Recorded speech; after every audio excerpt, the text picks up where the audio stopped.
Par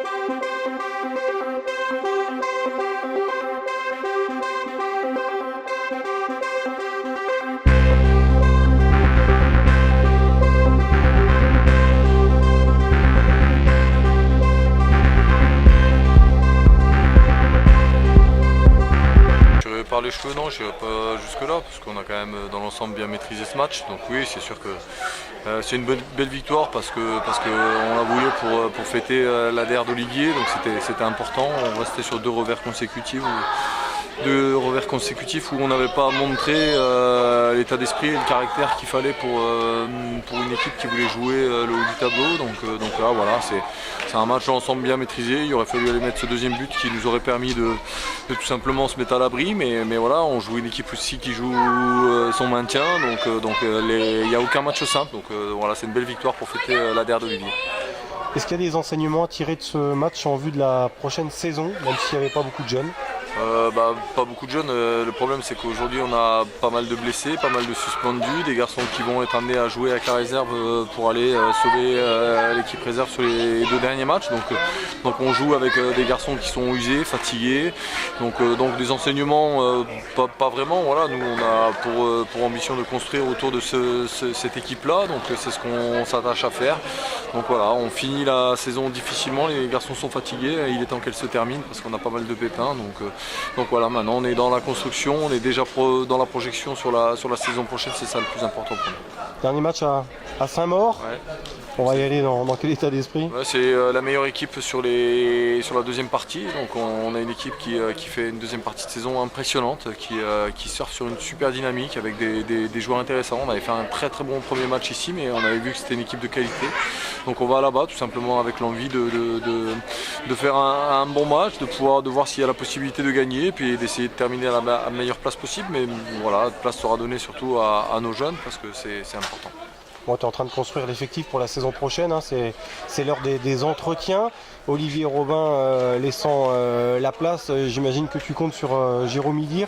Oui, on s'est attaché à faire des propositions à 3/4 de nos joueurs. Il nous reste là des entretiens lundi et mardi, mais voilà, on veut construire autour de cette équipe-là parce qu'elle a de la qualité. Maintenant, on sait qu'on a des joueurs qui sont sollicités par des clubs de niveau supérieur, donc c'est sûr que voilà, on s'attache, on va essayer, je dis bien d'essayer parce que c'est pas simple de construire autour des joueurs qu'on veut garder, même si on sait qu'on a des joueurs qui seront sur le départ parce qu'ils vont aller jouer au niveau supérieur. Ce sera le cas pour 2, 3 ou 4 joueurs peut-être, donc on est content pour eux, mais voilà, nous on a un groupe sur qui on doit s'appuyer, sur qui on a confiance et des garçons qu'on a formés qui doivent progresser au contact de joueurs plus expérimentés. Comme Ismaël Gass par exemple. Oui, il m'a prolongé, Sofiane El Riati aussi, on a Jérôme Idir qui devrait prolonger dans les jours à venir, on a Jérémy Collin aussi qui va rester, tous nos jeunes vont rester, donc on a déjà la moitié de l'équipe qui devrait déjà s'appuyer, puis on va s'attacher dans les jours à venir à terminer le travail tout simplement. Raph Mezahi, tu attends ou il n'y a plus trop d'espoir à espérer, il rentre au Brésil?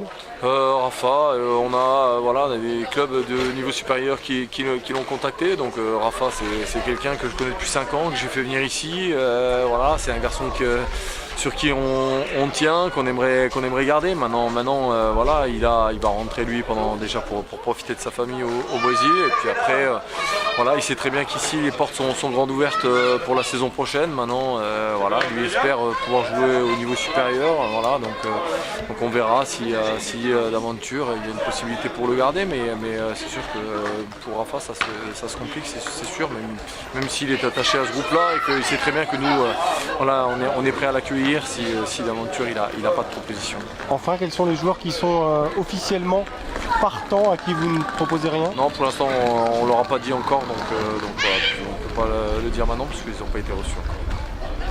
Jean-Philippe Crasso, tu comptes sur lui également? Oui, c'est des garçons sur lesquels on veut s'appuyer, Gaoussou Sako, on a fait des propositions à beaucoup de... Kubota, tout ça. Ouais, tout à fait, c'est des garçons sur lesquels on veut s'appuyer parce qu'on sait qu'il y a de la qualité, donc il faut continuer à travailler, il faut de la stabilité, ce sera important si on veut être performant, mais on sait qu'on va être dans un groupe très très compliqué la saison prochaine, donc il faudra se renforcer avec des moyens financiers un peu moins importants encore la saison prochaine.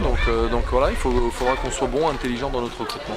Enfin, Labiri, tu as de bon espoir de le conserver ou... Après, on espère aussi mes petits trucs Rafa Mazet, c'est des garçons qui sont là depuis 2 ans.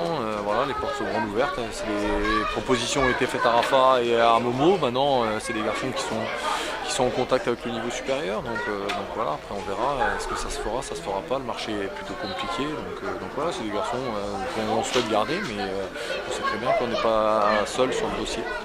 Est-ce que tu as un œil sur Sébastien Chiré, qui est en fin de contrat à Bourg, qui s'est maintenu de justesse?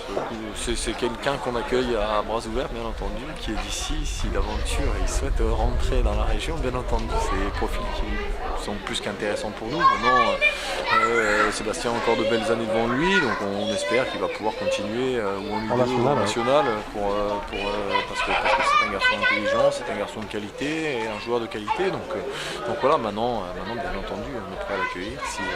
Si bien entendu il souhaite rentrer. Et donc Paul Léonard doit se libérer de sa dernière année de contrat à Virton, c'est ça? Oui, tout à fait. Paul a encore 1 an de contrat, donc une proposition lui a été faite si d'aventure il arrive à se libérer de son année. Donc voilà, c'est jamais simple. Voilà, on va attendre de savoir ce qui va se passer tout simplement avec son club. On va lui faire un contrat fédéral de toute façon s'il venait à signer avec une alpe. Tout à fait.